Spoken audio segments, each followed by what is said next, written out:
আসসালামু আলাইকুম ওয়া রাহমাতুল্লাহি ওয়া বারাকাতুহু। আলহামদুলিল্লাহ, আমাদের ছাদ বান্ধার কাজ সম্পূর্ণ শেষ হয়ে গেছে।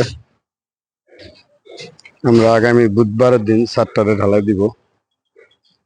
দেখেন আমাদের টপের রড বান্ধা সম্পূর্ণ ক্লিয়ার, পুরা ছাদ বান্ধা ক্লিয়ার শেষ। এখন আমাদের বাকি আছে শুধু সিঁড়িটা। আজকে সিঁড়ির কাজ শেষ হয়ে যাবে। সিঁড়ির কাজটা শেষ হয়ে গেলে আশা করি আলহামদুলিল্লাহ আমরা বুধবার দিন ছাদ ঢালাই দিব। সবাই দোয়া করবেন ছাদটা যেন সুন্দরভাবে ঢালাই দিতে পারি। এবং পরবর্তী যে ভিডিওটা আছে আমাদের তিনতলা ছাদের কলমের এবং বিমের সম্পূর্ণ ভিডিও আপনার পরবর্তী দেখানো হবে। সবাই ভালো থাকবেন, সুস্থ থাকবেন, দোয়া করি। আসসালামু আলাইকুম ওয়া রাহমাতুল্লাহ।